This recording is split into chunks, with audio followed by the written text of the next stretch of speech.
Dear students, welcome to Examophilic. आज हम पढ़ने जा रहे हैं ऑर्गेनिक केमिस्ट्री का chapter alkyl halide and aryl halide का सेकंड पार्ट। अगर आपने फर्स्ट पार्ट नहीं देख रखा है तो मैं डिस्क्रिप्शन में लिंक दे दूंगा, आप पहले जाके फर्स्ट पार्ट देखिए, फिर इस सेकंड पार्ट पे आइए। जैसा कि आप जानते हैं, ये जो सीरीज चल रही है ये एंट्रेंस के लिए चल रही है, जेई मेन, एडवांस या नीट के लिए। ये क्लास 12th की बोर्ड की प्रिपरेशन की वीडियोस नहीं हैं, तो ये उन्हीं के लिए हैं जिनका बोर्ड का बेसिक्स क्लियर है, जिन्होंने बोर्ड एक बार पहले कर रखा है। तो अगर आपने बोर्ड के लिए नहीं पढ़ा है इस चैप्टर को पहले, halo alkane and hello Areen को, तो आप सबसे पहले जाके बोर्ड की वीडियोस देखिए हमारी, अपना बेसिक स्ट्रॉन्ग करिए, फिर यहाँ पे आइए। ठीक है, तो अगर आपने फर्स्ट वीडियो देख रखी है पूरी, तो आपको पता है कि आज की वीडियो में मैं फॉर्मेशन ऑफ ग्रिग्नार्ड रिएजेंट से करवाने जा रहा हूँ। ठीक है, तो एक्चुअली क्या होता है कि जो हेलो एल्केन होते हैं, हेलो एल्केन मतलब क्या, RX, तो ये मैग्नीशियम के साथ रिएक्ट करते हैं ड्राई ईथर की प्रेजेंस में और क्या बनाते हैं, RMgX बनाते हैं, जिसे एल्काइल मैग्नीशियम हैलाइड बोलते हैं और इसी को ग्रिग्नार्ड रिएजेंट बोलते हैं। तो ग्रिग्नार्ड रिएजेंट क्या होता है, RMgX, जो कब बनता है आपका, जब हम RX को यानी एल्काइल हैलाइड को मैग्नीशियम के साथ ट्रीट करते हैं, किसकी प्रेजेंस में, ड्राई ईथर की प्रेजेंस में। तो ये जो एल्काइल मैग्नीशियम हैलाइड फॉर्म होता है, इसी को ग्रिग्नार्ड रिएजेंट बोलते हैं। ठीक है, और ये इतना ज़्यादा इंपॉर्टेंट क्यों है, क्योंकि ये बहुत ज़्यादा वर्सटाइल कंपाउंड होता है और बहुत सारी चीज़ों के प्रिपरेशन में इसका इस्तेमाल किया जाता है। जैसा कि आपने अपने स्कूल के लिए पढ़ा होगा, एक क्वेश्चन बहुत कॉमन है कि हम ग्रिग्नार्ड रिएजेंट को क्यों मॉइस्चर से बचा के रखते हैं, इवन ट्रेसेस ऑफ वाटर से बचा के रखते हैं, क्योंकि उनके साथ रिएक्ट करके क्या बना देता है, हाइड्रोकार्बन बना देता है। तो सिर्फ हाइड्रोकार्बन नहीं, ये इतना वर्सटाइल कंपाउंड है कि ये और भी बहुत सारी चीज़ों को उनकी प्रिपरेशन में ये काम आता है। तो ये देखिए आप यहाँ पे, ये सबसे पहले हमने क्या किया, ये हमने RX के साथ Mg को ट्रीट करके ड्राई ईथर की प्रेजेंस में RMgX बना लिया, और फिर RMgX यानी अब ये ग्रिग्नार्ड रिएजेंट को अलग अलग चीज़ों के साथ ट्रीट करके हम दूसरी चीज़ें बना रहे हैं। जैसे अभी मैंने आपको क्या बताया था कि वाटर के साथ ट्रीट करेंगे या डाइल्यूट एसिड के साथ ट्रीट करेंगे तो क्या बना लेगा, हाइड्रोकार्बन बना लेगा। इसी तरीके से ड्राई ऑक्सीजन के साथ ट्रीट करेंगे तो क्या बना लेगा, ROH बना देगा। ठीक है, यानी अल्कोहल बना देगा। तो ये सारी जो चीज़ें हैं कि किसके साथ रिएक्ट करके ये क्या बनाएगा, ये आपको याद होनी चाहिए। जैसे ही आप एग्जाम में क्वेश्चन देखोगे, आपको पता होना चाहिए कि किसके साथ रिएक्ट करके ये क्या बनाने वाला है। तो आप एक बार इस पूरे का स्क्रीनशॉट ले सकते हैं और इसको घर पे आराम से पढ़ सकते हैं। ठीक है, चलिए। अच्छा, जैसे कि पिछली क्लास में मैंने जब आप इसका पार्ट 1 करवाया था, तो मैंने आप लोगों को कुछ इंपॉर्टेंट पॉइंट्स बताए थे कि जो एंट्रेंस में आते ही आते हैं, है ना। अगर आपने उन पॉइंट्स को नहीं लिखा है तो फिर मैं दोबारा बोल रहा हूँ कि आप उन पॉइंट्स को लिख लो, पेपर वहीं से उठेगा, पेपर वहीं से बनेगा। मैं एक बार बता देता हूँ आपको फिर से वो पॉइंट क्या क्या हैं, आप कॉपी ले लो, उनको लिख लो। सबसे पहली चीज़ आपकी आती है SN1 और SN2। वो आप बिल्कुल ही एकदम ऐसे याद कर लो कि वो कौन से केस में होता है, कैसे क्या होता है। दूसरा है आपका स्टेबिलिटी ऑफ कार्बोकैटायन। अच्छा, पिछली क्लास में मैंने SN1 का पूरा मैकेनिज्म बताया था कि SN1 रिएक्शन क्या होता है, कार्बोकैटायन के फॉर्मेशन के साथ बढ़ता है या नहीं है। जो SN1 रिएक्शन का रेट होता है वो डिपेंड करता है कंसंट्रेशन ऑफ एल्काइल हैलाइड। किसके ऊपर डिपेंड करता है, कंसंट्रेशन ऑफ एल्काइल हैलाइड। इस चीज़ को आप याद रखिएगा। ठीक है, तो इस टाइप की चीज़ें आपको पता होना चाहिए। एक और चीज़ मैंने आपको समझाया था कि जब कभी भी आप स्ट्रॉन्ग बेस के साथ रिएक्ट करेंगे तो वो सब्स्टिट्यूशन रिएक्शन को फेवर करता है। पिछली वीडियो में ये चीज़ मैंने आपको बता रखी है कि जब कभी भी आप स्ट्रॉन्ग बेस के साथ रिएक्शन करेंगे तो क्या देगा, सब्स्टिट्यूशन रिएक्शन को प्रेफर करेगा। अब आपकी स्टेबिलिटी ऑफ कार्बोकैटायन की बात है, 3 डिग्री, 2 डिग्री, 1 डिग्री, ये भी पेपर में आएगा। नेम रिएक्शन जैसे कि आपके शॉर्ट्स हो गए या जितने भी हैं इस चैप्टर के नेम रिएक्शन, वो सारे क्लियर होने चाहिए। ठीक है, इसके अलावा आपसे पेपर में क्या पूछा, ध्यान दीजिए, मैं वो बता रहा हूँ जो चीज़ें पेपर में आती ही आती हैं। इसके अलावा आपसे पेपर में ये पूछा जाएगा बीटा एलिमिनेशन रिएक्शन। ध्यान दीजिएगा, बीटा एलिमिनेशन रिएक्शन का ही दूसरा नाम होता है E2 reaction. Actually beta elimination reaction क्या होता है, बीटा एलिमिनेशन रिएक्शन के अंदर जो आपका एल्काइल हैलाइड होता है, जो आपका एल्काइल हैलाइड होता है, जब उसको हम किसी बल्कियर बेस के साथ ट्रीट करते हैं, किसके साथ, बल्कियर बेस के साथ ट्रीट करते हैं, तो एक प्रोटॉन को बाहर निकाल देता है। ठीक है, जो आपका हैलोजन के साथ जो कार्बन बॉन्डेड होता है उसके एडजेसेंट में जो कार्बन एटम होता है वहां से प्रोटॉन को बाहर निकाल देता है।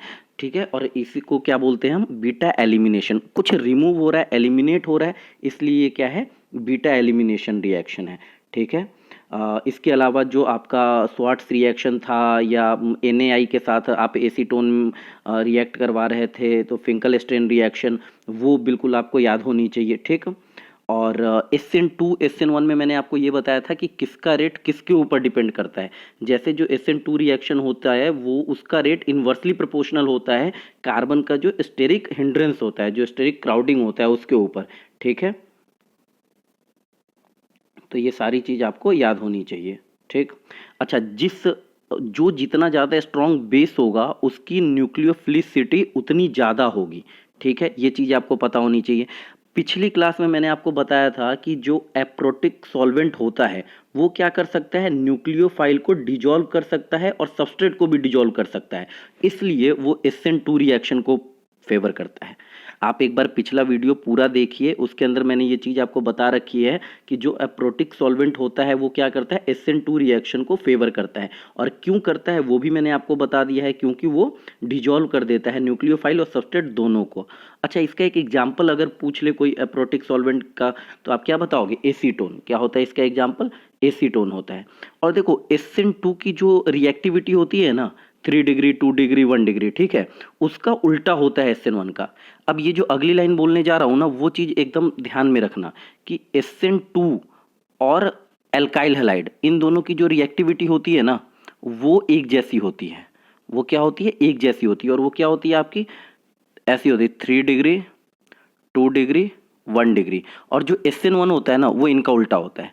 मतलब एल्काइल हैलाइड और SN2 सेम रिएक्टिविटी को फॉलो करते हैं और SN1 जो होता है वो इनका जस्ट इनवर्स होता है, उल्टा होता है, ठीक है।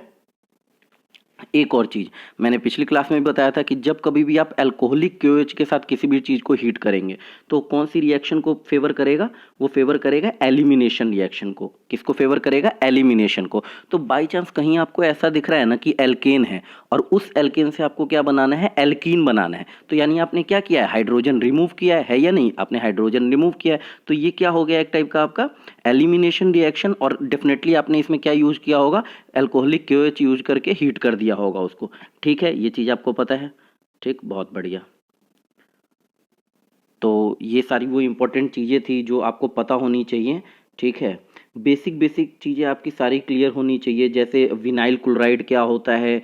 और तो ये सारी चीज़ें मतलब वन लाइनर टाइप में रहती हैं और कभी भी पूछ लेती हैं। जितने भी सीक्वेंस, जितने भी ऑर्डर हैं, वो सारा कुछ पता होना चाहिए, ठीक। चलिए आगे चलते हैं।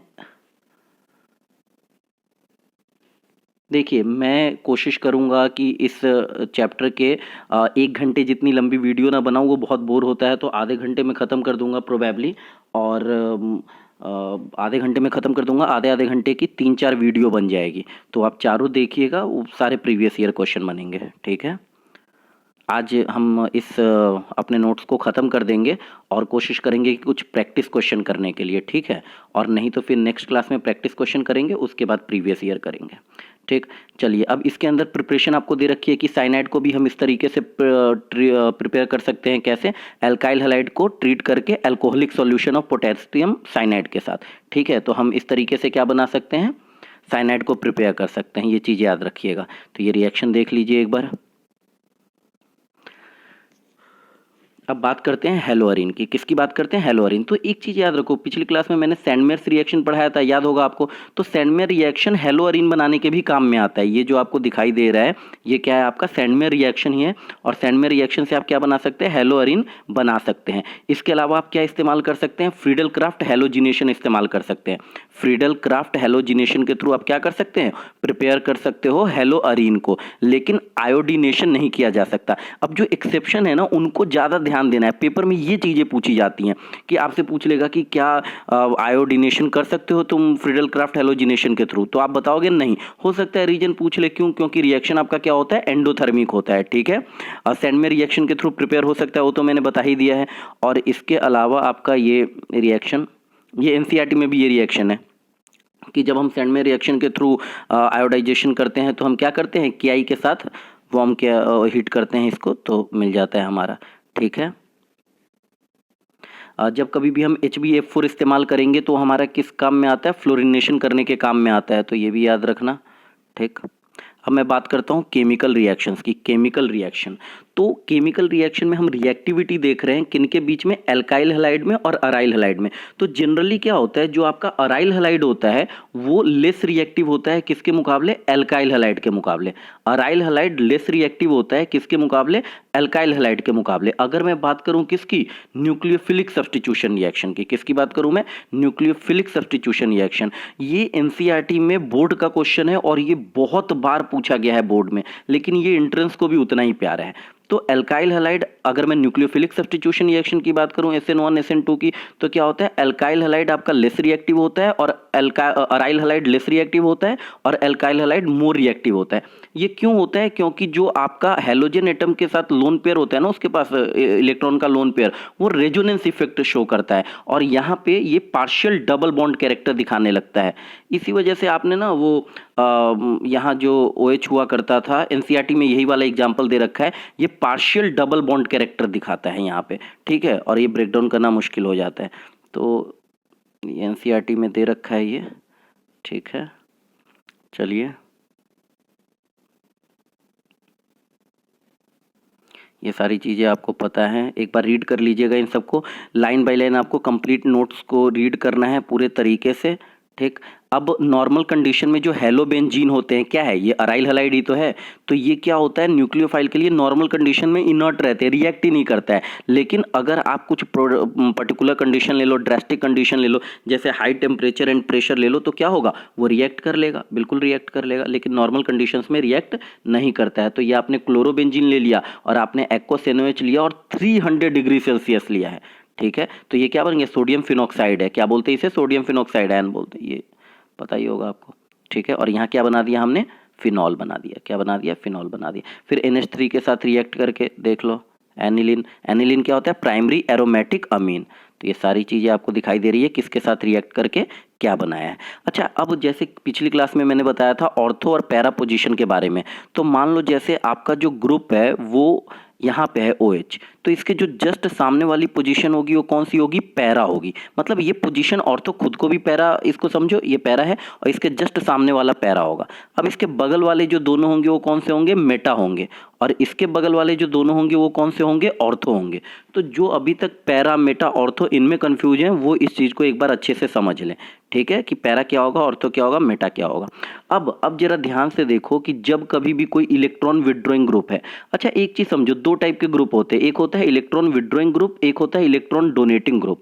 अब जो इलेक्ट्रॉन विड्रॉइंग ग्रुप होता है ना, उसका क्या काम होता है, उसका काम होता है इलेक्ट्रॉन विड्रॉ करना, इलेक्ट्रॉन खींचना अपनी तरफ, ठीक है, समझ आ रही बात। तो जब कभी आप किसी सिस्टम से इलेक्ट्रॉन खींच लोगे तो क्या होगा, उसके पास इलेक्ट्रॉन की कमी होगी, तो उसका नेचर क्या हो जाएगा, एसिडिक हो जाएगा। तो जब कभी भी आप कोई इलेक्ट्रॉन विड्रॉइंग ग्रुप अटैच कर दोगे ना, जब कभी भी कोई इलेक्ट्रॉन विड्रॉइंग ग्रुप आप हाइड्रोकार्बन के साथ लगा देते हो, किसी ग्रुप के साथ लगा देते हो R के साथ, तो उसको क्या कर देगा, एसिडिक बनाएगा, एसिडिक नेचर बढ़ा देगा। और वहीं पे अगर आप कोई इलेक्ट्रॉन डोनेटिंग ग्रुप लगा दोगे तो क्या करेगा, उसको इलेक्ट्रॉन डोनेट करेगा, तो एसिडिक नेचर कम करेगा और बेसिक नेचर बढ़ा देगा। अब इलेक्ट्रॉन विड्रॉइंग ग्रुप और इलेक्ट्रॉन डोनेटिंग ग्रुप, इन दोनों के जो सीक्वेंस है, कौन कौन से ग्रुप्स हैं और उनका क्या सीक्वेंस है, ये पूरा दे रखा है एनसीईआरटी में भी और बहुत सारी और बुक्स में भी, जो आप रेफरेंस के तौर पे इस्तेमाल करते हैं। तो वहां से आप अच्छे से इसको रट लेना, पेपर में ये पूछा जाता है। अब जब कभी भी कोई इलेक्ट्रॉन विड्रॉइंग ग्रुप है, ठीक है, वो ऑर्थो या पैरा पोजीशन पे है, ठीक है, तो ये न्यूक्लियोफिलिक सब्स्टिट्यूशन रिएक्शन के लिए क्या होता है, फेवरेबल पोजीशन हो जाती है, ठीक है, फेवरेबल फैक्टर हो जाता है। जितने ज्यादा सब्स्टिट्यूएंट होंगे उतना ज्यादा न्यूक्लियोफिलिक सब्स्टिट्यूशन रिएक्शन तेजी से काम करेगा। मतलब अगर कोई भी आपके पास ये है और इसके अंदर जो ऑर्थो और पैरा पोजीशन है, ठीक है, इसके अंदर अगर ऑर्थो और पैरा पोजीशन है, ठीक है, मान लो मतलब इस वाले पे और इन वाले दो पे और इस वाले पे, इन तीनों पे अगर कोई भी क्या है आपका फंक्शन, कोई भी आपका इलेक्ट्रॉन विड्रॉइंग ग्रुप लगा है, इन तीनों में कहीं पे भी कोई इलेक्ट्रॉन विड्रॉइंग ग्रुप लगा है, तो जो न्यूक्लियोफिलिक सब्स्टिट्यूशन रिएक्शन है वो क्या होगी, ज्यादा होने के चांसेज है, और जितने ज्यादा ग्रुप होंगे उतना फास्ट होगा वो न्यूक्लियोफिलिक सब्स्टिट्यूशन रिएक्शन, ठीक है। तो ये चीज याद रखिएगा। अब जैसे यहाँ पे देखिए NO2 क्या है आपका, इलेक्ट्रॉन विड्रॉइंग ग्रुप है, ये क्लोरीन के साथ आपने यहाँ पे कर दिया, ठीक, और ये हमने इसको रिएक्ट करवाया, ठीक, कोई दिक्कत नहीं। तो वही चीज ये समझाने की कोशिश कर रहा है। अब यहाँ पे आप देख रहे हो दोनों ऑर्थो पे और यहाँ पे ये पैरा पे, तीनों जगह पे ये लगा हुआ है, ठीक है। तो जितना ज़्यादा, अब यहाँ पे देखो आपने यहाँ पे क्या किया, इलेक्ट्रोफाइल का अटैक किया है या नहीं है। OH क्या होता है, इलेक्ट्रोफाइल ही तो होता है, यहाँ भी तो आपने वही किया है, ठीक है, यहाँ भी आपने वही किया है, ठीक।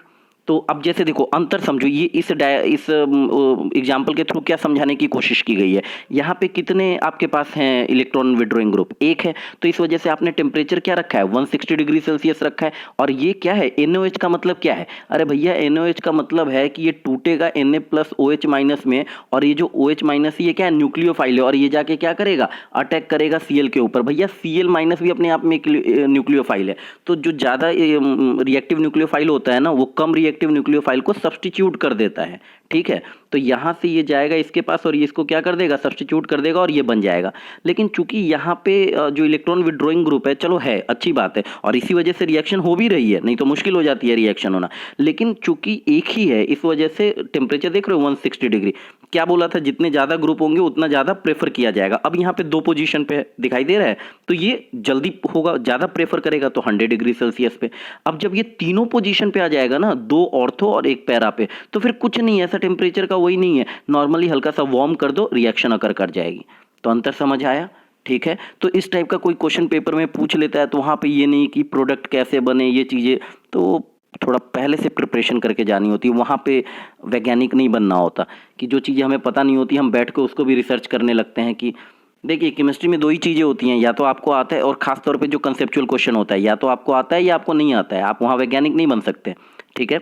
अब जो फैक्टर से रिस्पॉन्सिबल होते हैं न्यूक्लियोफिलिक सब्स्टिट्यूशन रिएक्शन के लिए, वो क्या क्या है आपका, पहला decrease in electron density in ring, मतलब वो ये बताने की कोशिश कर रहे हैं कि यहाँ पे जो न्यूक्लियोफिलिक सब्स्टिट्यूशन रिएक्शन हो पा रहा है वो किस वजह से हो रहा है। तो रिंग के अंदर इलेक्ट्रॉन डेंसिटी आपका डिक्रीज हो जाती है इस वजह से। तो क्या अब इलेक्ट्रॉन डेंसिटी कैसे डिक्रीज हुई, अरे देखो न्यूक्लियोफिलिक अटैक पहले क्यों नहीं हो रहा था हेलोअरीन के ऊपर, इस चीज़ को भी समझो। एक्चुअली इस वजह से नहीं हो रहा था क्योंकि उसके पास उस सिस्टम में रेजोनेंस इफेक्ट आ जाता है, उसके पास खुद ही इलेक्ट्रॉन बहुत ज़्यादा है, ठीक है, वो इलेक्ट्रॉन रिच है, partial double bond character acquire कर लेता है। तो एक बात बताओ, कोई पहले से ही बहुत अमीर है, अब तुम जाके यार अंबानी को 2 रुपये दान करोगे तो तुम्हारा पैसा थोड़ा ना लेगा, भगा देगा तुमको, है या नहीं है, ठीक है। तो वो पहले से उसके पास काफ़ी ज़्यादा अमाउंट है, इलेक्ट्रॉन है, ऊपर से आप उसको और न्यूक्लियोफाइल, आपको पता ही है न्यूक्लियोफाइल ये होता है ना, मतलब जिसके पास एक्स्ट्रा इलेक्ट्रॉन हो, जिसके पास इलेक्ट्रॉन हो, पहले से ज़्यादा इलेक्ट्रॉन हो, ठीक है। तो न्यूक्लियोफाइल मतलब न्यूक्लियस लविंग, न्यूक्लियस के देखो जिस भी वर्ड के अंदर फाइल लगा हो ना उसका मतलब होता है लविंग, तो न्यूक्लियोफाइल का मतलब होता है न्यूक्लियस लविंग। और न्यूक्लियस कैसा होता है, पॉजिटिवली चार्ज, तो न्यूक्लियोफाइल कैसा होगा, निगेटिवली चार्ज, इसलिए इसके ऊपर ये साइन होता है। अब निगेटिवली चार्ज का मतलब क्या है कि उसने इलेक्ट्रॉन ले रखा है, उसके पास एक्स्ट्रा इलेक्ट्रॉन है। तो अरे भैया जो आपका हेलोअरीन है उसके अंदर पहले से पहले उसके पास काफ़ी सारा इलेक्ट्रॉन है, ठीक है, उसको नहीं चाहिए किसी का इलेक्ट्रॉन। अब आपका जो न्यूक्लियोफाइल है वो भी इलेक्ट्रॉन रिच है, तो जब 2 इलेक्ट्रॉन रिच मिलेंगे तो क्या वो रिएक्शन करेगा, बिल्कुल ही नहीं करेगा, रिपेल करेगा उसको। तो अब हमें क्या करना पड़ेगा भैया, देखते हो ना हिंदी फिल्मों में क्या होता है, विलेन को जब हीरो से कोई काम निकलवाना होता है तो क्या करता है, हीरो की कमजोरी ढूंढता है, नहीं होती तो उसे कमजोर करता है या नहीं है। तो अब इसके पास पहले से ही बहुत पैसा है, ये एकदम अकड़ में घूम रहा है, अरे भैया तू मत आ, इधर भगा देंगे तुझे, हमारे पास पहले से ही बहुत इलेक्ट्रॉन है। तो अब हमें अगर इसको रिएक्ट करवाना है, न्यूक्लियोफाइल को क्लोरीन को हटा के उसकी जगह सेट करना है, न्यूक्लियोफाइल मतलब क्या, अपना OH हो गया, ठीक है, उसको अगर क्लोरीन की जगह सेट करना है तो हम इसको वीक करेंगे, तो हम एक NO2 लगा देंगे, मतलब इसके घर में अपना एक एजेंट छोड़ देंगे। ये क्या करेगा, इसको कमजोर करेगा, इसके इलेक्ट्रॉन को खींच लेगा, इलेक्ट्रॉन विड्रॉ कर लेगा।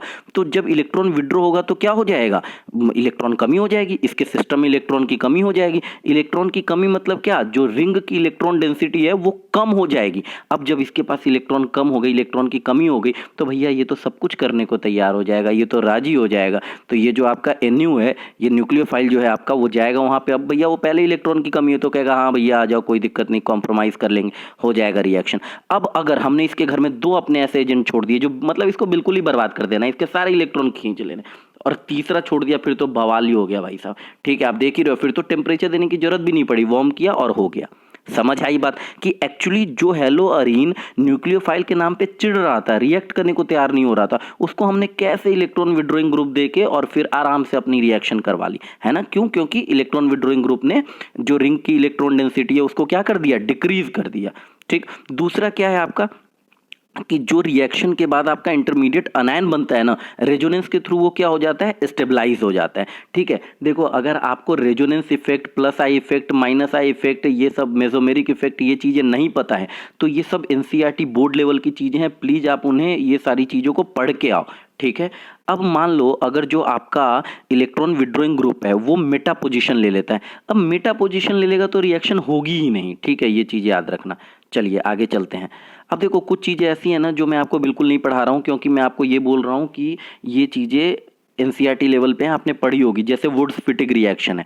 ठीक है, अच्छा चलो थोड़ी गलती होगी कि नोट्स में वुड्स फिटिग ऊपर रख दिया, एनसीईआरटी ने भी ऐसा ही किया है। हमें क्या करना चाहिए, पहले वुड समझना चाहिए, फिर फिटिग समझना चाहिए, फिर वुड्स फिटिग समझना चाहिए, ये होता है सीक्वेंस। एक्चुअली क्या वुड्स फिटिग क्या है, वुड्स और फिटिग को मिला दो।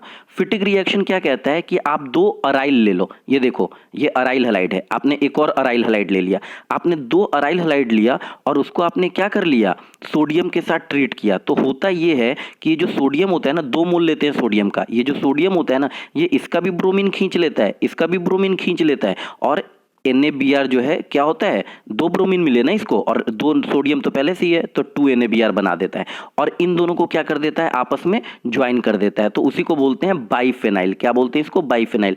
फिनाइल क्या होता है, जो फिनॉल होता है ना, फिनॉल मतलब जैसे ये रहा आपका C6H6 होता है ना आपका बेंजीन। तो अगर जब बेंजीन एज अ ब्रांच कहीं इस्तेमाल होता है ना, मतलब एज अ ब्रांच इस्तेमाल होगा तो क्या होगा, एक हाइड्रोजन उसको लूज करना पड़ेगा, तो C6H5।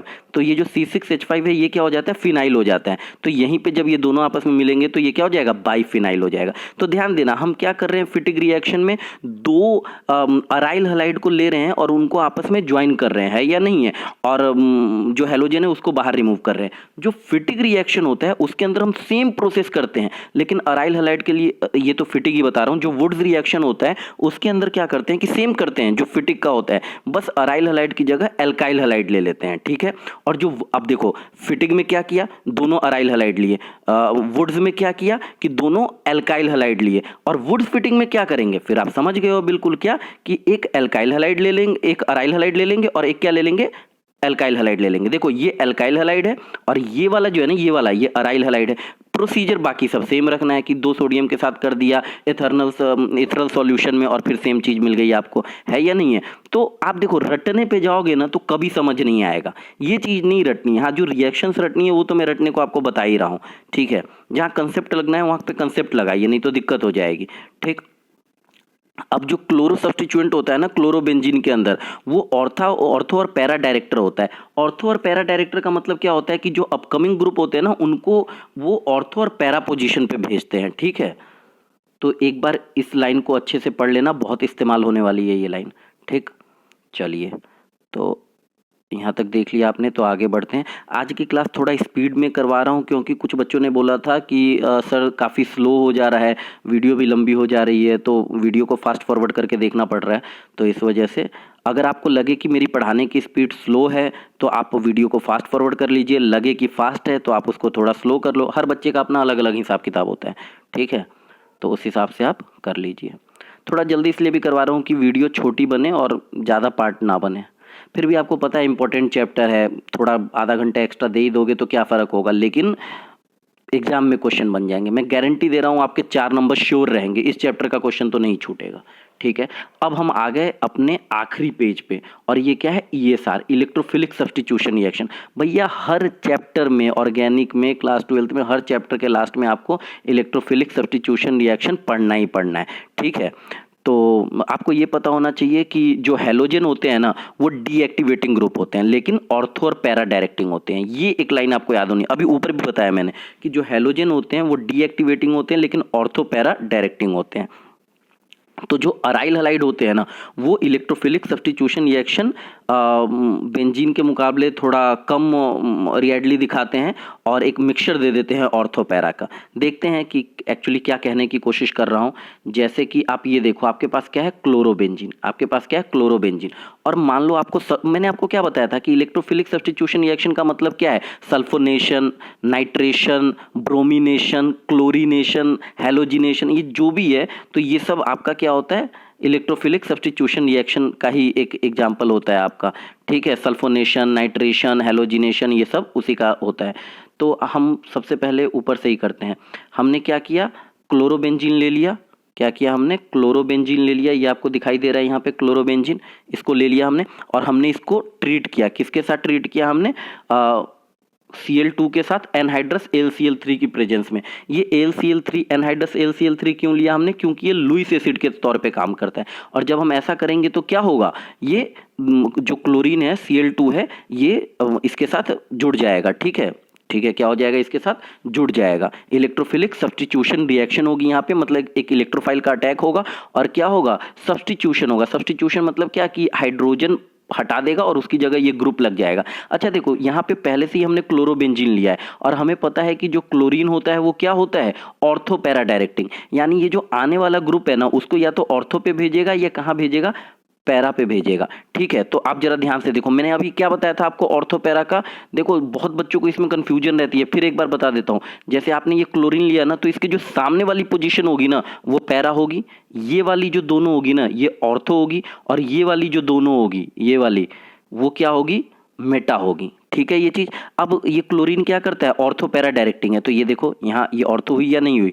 ठीक है, अब यहाँ पे देखो, यहाँ अब तुम कहोगे कि सर ये पैरा कैसे हुआ, ये तो मेटा हुआ, क्योंकि पैरा की पोजीशन तो ये होती है। नहीं भैया, मैंने क्या बताया था कि जो ग्रुप पहले से, क्लोरीन यहाँ पे पहले से है, तो उसके जस्ट सामने वाला देखना है। तो देखो ना, जो नया वाला क्लोरीन आया उसके जस्ट सामने ही तो है, तो पैरा हुआ, ये है या नहीं है। ये जो ये वाले दोनों हुए ना, ये मेटा हुए, और ये वाले जो दोनों हुए ये ऑर्थो हुए। ठीक है, समझ आई बात। तो आप देख रहे हो क्लोरीन क्या कर रहा है, आने वाले ग्रुप को ऑर्थो और पैरा पे भेज रहा है, ये इसकी प्रॉपर्टी है। तो इसी तरीके से देखो, जब हम नाइट्रेशन करेंगे तो उसमें भी देख रहे हो कहाँ भेज रहा है, ऑर्थो और पैरा पे भेज रहा है। ठीक है, अब नाइट्रेशन कैसे करेंगे, ये जो रिएजेंट है ना, ये बिल्कुल रटे होने चाहिए भाई साहब। नाइट्रेशन के केस में ESR में कोई भी चैप्टर हो, यही चीज लगाओगे। क्या लगाओगे, कंसंट्रेटेड HNO3 और कंसंट्रेटेड H2SO4। कुछ नहीं करना है भैया, कंसंट्रेटेड HNO3 और कंसंट्रेटेड H2SO4 डाल के क्या कर देना है, हीट कर देना है बस, और कुछ भी नहीं करना। ठीक है, तो हमारे पास क्या आ गया, नाइट्रोक्लोरोबेंजीन आ गया। ठीक है, बहुत बढ़िया। और इसी तरीके से जब मुझे सल्फोनेशन करना है तो मैंने क्या किया, H2SO4 और SO3 डाल दिया। एक्चुअली बेसिकली ये हमने क्या डाला है जानते हो, ओलियम डाला है। क्या डाला है हमने, ओलियम डाला है। ये क्या होता है, H2S2O7। ठीक है, तो ये होता है ओलियम, और हमने ये डाल के हीट कर दिया और हमारा बन गया क्लोरोबेंजीन। ये यहाँ SO3H ग्रुप जुड़ गया यहाँ पे क्लोरोबेंजीन के साथ।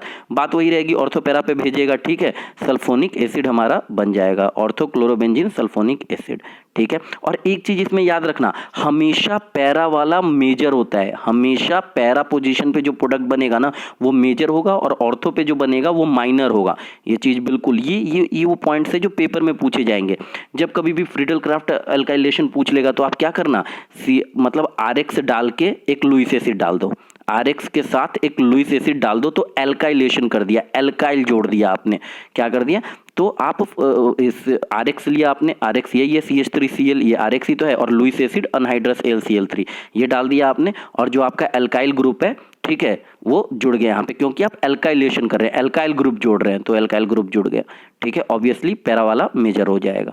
ठीक है, एल्काइलेशन मतलब एल्काइल जोड़ना, नाइट्रेशन मतलब नाइट्रो ग्रुप जोड़ना, NO2 ग्रुप जोड़ना, सल्फोनेशन मतलब सल्फोनिक ग्रुप जोड़ना, तो ये चीजें होती हैं। ठीक है, इसी तरीके से फ्रीडल क्राफ्ट अकाइलेशन, ठीक है, या कुछ लोग इसे असाइलेशन भी बोलते हैं, वैसे अकाइलेशन रीड करते हैं। तो हमने इसमें CH3COCl अकाइल ग्रुप के साथ रिएक्ट करवाया, और वो पूरा का पूरा अकाइल ग्रुप जुड़ जाता है, CH3CO ये जुड़ जाता है यहाँ पे, और एसिटोफिनोन वगैरह ये क्लोरोएसिटोफिनोन बना देगा। ठीक है, कोई दिक्कत नहीं। तो आधे घंटे की वीडियो हो गई है, 1 घंटे की वीडियो नहीं बनाऊंगा। ठीक है, इस वजह से हो सकता है एक पार्ट बढ़ जाए, वैसे मैं कोशिश करूंगा कि अगला ही पार्ट इसका लास्ट हो।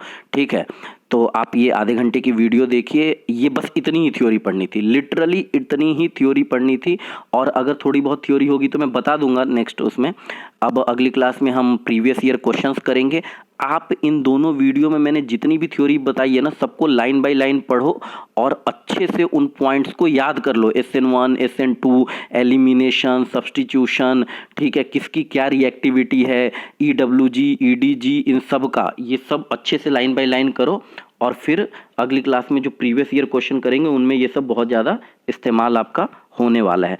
कुछ चीज़ें और समझ लो, ठीक है, जो नोट्स में नहीं है लेकिन पेपर में पूछे जा सकते हैं कि मान लो अगर कभी भी डीकलराइजेशन करना है, ध्यान से समझना, अगर कभी भी डीकलराइजेशन करना है तो कंपाउंड अनसैचुरेटेड होना चाहिए। कंपाउंड कैसा होना चाहिए? अनसैचुरेटेड होना चाहिए डीकलराइजेशन दिखाने के लिए, ठीक है, नहीं तो दिक्कत हो जाती है, ठीक। और जो आपका बीटा एलिमिनेशन रिएक्शन होता है उसी का नाम E2 भी होता है, ये चीज भी याद रखना, ठीक है। अच्छा, मान लो अगर आपने कभी कोई स्ट्रॉन्ग न्यूक्लियोफाइल लिया, क्या लिया आपने? स्ट्रॉन्ग न्यूक्लियोफाइल लिया, कहाँ लिया? पोलर सॉल्वेंट में लिया। अगर कभी भी कोई स्ट्रॉन्ग न्यूक्लियोफाइल को पोलर सॉल्वेंट में आप रिएक्ट करवाते हो तो वो एलिमिनेशन प्रोडक्ट देता है, सब्स्टिट्यूशन नहीं देता, समझे? बनता सब कुछ है अलग अलग अमाउंट में, लेकिन वो प्रेफर क्या करता है? एलिमिनेशन को, सब्स्टिट्यूशन को प्रेफर नहीं करता है, ठीक है। और बार बार कह रहा हूं, एक चीज याद रखना कि जैसे जैसे स्टेरिक हिंड्रेंस बढ़ती है SN2 रिएक्शन का जो रेट होता है वो घटता है, ठीक है। अगर मैं एल्काइल हैलाइड के लिए बात करूं, अगर मैं एल्काइल हैलाइड की रिएक्टिविटी बात करूं SN2 रिएक्शन में, ध्यान से सुनना, एल्काइल हैलाइड की रिएक्टिविटी बात करूं SN2 रिएक्शन में, तो प्राइमरी की सबसे ज्यादा, सेकेंडरी की उससे कम, टर्शरी की उससे कम। ऐसा क्यों होता है? क्योंकि स्टेरिक हिंड्रेंस बढ़ता जाता है, ठीक है। तो ये चीज पता होनी चाहिए आपको। स्टेरिक हिंड्रेंस के ऊपर बहुत सारे क्वेश्चन आते हैं, ठीक। न्यूक्लियोफाइल आपका SN2 मैकेनिज्म प्रेफर करता है, SN2 मैकेनिज्म आपका इन्वर्जन ऑफ कन्फिगरेशन के साथ होता है, ये सारी चीज़ें आपको पता होनी चाहिए। अगर को बोल दे कि कोई रिएक्शन कार्बोकटायन इंटरमीडिएट से चल रहा है तो प्रेफर कर रहा है तो SN1 होगा या SN2, तो आपको पता होना चाहिए वो SN1 होगा, ठीक है। अगर एलिमिनेशन रिएक्शन दिखाया है तो एल्कोहलिक KOH डाल के क्या किया है? हीट कर दिया है, ठीक है। कोई दिक्कत नहीं है इसमें। तो देखो, SN2 रिएक्शन जब होती है ना तो जरूरी नहीं है कि ऑप्टिकल रोटेशन का जो साइन वो चेंज हो भी सकता है साइन चेंज और नहीं भी हो सकता है साइन चेंज, ठीक है। कोई दिक्कत नहीं है इसमें, अच्छे से ये पूरा देख लीजिए। कुछ अगर मुझे अब बहुत बार बहुत वन लाइनर टाइप की चीज़ें पूछ लेता है, जैसे रेफ्रिजरेंट के तौर पे किन चीज़ों को इस्तेमाल करते हैं, तो NH3 जो होता है ये आपका एक रेफ्रिजरेंट होता है, CF2Cl2 ये भी एक रेफ्रिजरेंट होता है, तो रेफ्रिजरेंट के तौर पे इस्तेमाल होता है। अगर मैं E2 रिएक्शन की बात करूं, E2 मैकेनिज्म आपने पढ़ा होगा, ठीक है, नहीं तो कोई स्टैंडर्ड ऑथर की बुक में जरूर पढ़िएगा। तो जो आपका E2 अभी बताया ना, E2 क्या होता है? बीटा एलिमिनेशन, उसी को E2 बोलते हैं। एल्कोहलिक KOH डाल के हीट करो, तो जो E2 रिएक्शन है वो सिंगल स्टेप रिएक्शन होती है, जिसमें आपका जो डीप्रोटोनेशन होता है बीटा कार्बन से, दोनों के दोनों जो डीप्रोटोनेशन होंगे बीटा कार्बन से होगा, ठीक है, तो याद रखिएगा। और इसमें क्या होता है, जो आपका लॉस होता है लिविंग ग्रुप का, कहां से? अल्फा कार्बन से, वो एक साथ अकर करता है, ठीक है, वही रेट डिटरमाइनिंग स्टेप होता है, तो याद रखिएगा इस चीज को। अगर मैं बात करूं कि कभी मैं HCl को ट्रीट कर दूं, ठीक है, कोई भी मैं इथाइन ले लूं, मैं अगर क्या ले लूं? इथाइन ले लूं, और मैं इसके साथ HCl को ट्रीट कर दूं, तो वो क्या देगा मुझे? बताओ मुझे क्या देगा? विनाइल क्लोराइड देगा, विनाइल क्लोराइड। तो ये चीज याद रखिएगा, ठीक। अच्छा, अगर मैं SN1 मैकेनिज्म की बात करता हूं, ठीक है, किसकी बात करता हूं? SN1 मैकेनिज्म की। तो जो लिविंग ग्रुप होता है, आपको पता है SN1 में क्या होता है? 2 स्टेप में होता है, 1 मतलब 2 स्टेप, 2 मतलब 1 स्टेप। तो जो SN1 होता है उसमें जो लिविंग ग्रुप होता है वो हट जाता है और कार्बोकटायन बनता है। तो लिविंग ग्रुप कौन से स्टेप में हटता है? फर्स्ट स्टेप में हटता है और कार्बोकटायन इंटरमीडिएट बनता है या नहीं? तो ये चीज CCl4 आपकी एक ऐसी चीज है जो किसके तौर पे इस्तेमाल होती है? फायर एक्सटिंग्विशर के तौर पे इस्तेमाल होती है। तो इन चीज़ों को आपको याद रखना है अच्छे से। जो वन लाइनर वाली चीज़ है उनके बारे में तो आप जितना ज़्यादा पढ़ोगे, जितने कंसेप्ट पढ़ोगे, उतना आपके लिए फ़ायदा रहेगा। जहाँ कहीं भी आपको कोई ऑर्डर दिखाई दे, 2 डिग्री, 3 डिग्री, 1 डिग्री, या फिर कोई रिएक्टिविटी सीरीज वगैरह दिखाई दे, तो वो चीज़ आपको पता होनी चाहिए। अच्छा, एक और चीज़, जो क्लोरोफॉर्म होता है ना, क्लोरोफॉर्म मतलब क्या होता है? CHCl3। क्या होता है? CHCl3। वो जब एयर और सनलाइट के फॉर्म के साथ रिएक्ट करता है, सनलाइट मतलब क्या है? HNu। जब वो इनके साथ रिएक्ट करता है तो क्या बनाता है? वो मतलब ऑक्सीडाइज हो जाता है और बना देता है फॉस्जीन। बहुत पॉइजनस कंपाउंड एक गैस बनाता है, क्या? फॉस्जीन। और फॉस्जीन का फॉर्मूला क्या होता है? COCl2 होता है। ये फॉस्जीन का फॉर्मूला होता है। और अगर आपको ऐसा नहीं करना है तो आपको क्या करना पड़ेगा? आपको डार्क बॉटल में रखना पड़ेगा। किसको? क्लोरोफॉर्म को डार्क बॉटल में रखना पड़ेगा।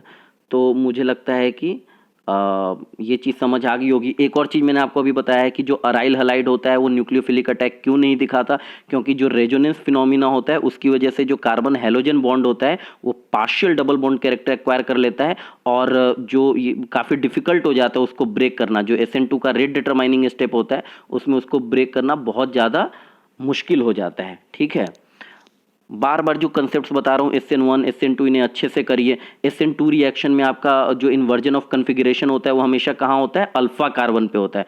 कहाँ होता है आपका, अल्फा कार्बन पे इन्वर्जन ऑफ कन्फिग्रेशन हो जाता है। मतलब जो जैसे ये है ना, तो ये वाला जो कार्बन है ना यहाँ पे इन्वर्जन ऑफ कन्फिग्रेशन हो जाएगा। ठीक है, मतलब मान लो जैसे यहाँ पे आपका है क्लोरीन और यहाँ पे है आपका हाइड्रोजन। अब आपने NaOH ट्रीट किया, मतलब NaOH के साथ ट्रीट करने का मतलब क्या, OH न्यूक्लियोफाइल का अटैक किया। तो यहाँ पे जब अटैक होगा तो क्या होगा कि ये कन्फिग्रेशन पलट जाएगी। मतलब देखो ये जो न्यूक्लियोफाइल है OH वो तो क्लोरीन को भगा ही देगा और उसकी जगह वो खुद आ जाएगा, लेकिन ये कन्फिग्रेशन पलट जाएगी। मतलब कि ये जो हाइड्रोजन है ना इधर वाला, ये इधर आ जाएगा और ये जो क्लोरीन है ये तो हट गया और इसकी जगह का जो न्यूक्लियोफाइल OH है वो यहाँ आ जाएगा। मतलब यही चीज़ कुछ ऐसी बन जाएगी, हाइड्रोजन इधर OH इधर। ठीक है, समझ आई बात। तो ऐसे, तो ये सारी चीज़ें आपको पता होनी चाहिए। ये सारी इंपॉर्टेंट चीज़ें मैंने आपको बताई है, इनको अच्छे से देख लेना। बाकी मिलते हैं अगली क्लास में। अगली क्लास में कुछ प्रैक्टिस क्वेश्चंस भी करेंगे और प्रीवियस ईयर तो शुरू हो ही जाएगा, तो प्रीवियस ईयर तरीके से करेंगे। ज़्यादा प्रीवियस ईयर होगा तो एक वीडियो और बन जाएगी। ठीक है, 4 हो जाएगी। तो मिलते हैं अगली क्लास में, तब तक ख्याल रखिए अपना। Bye bye, take care.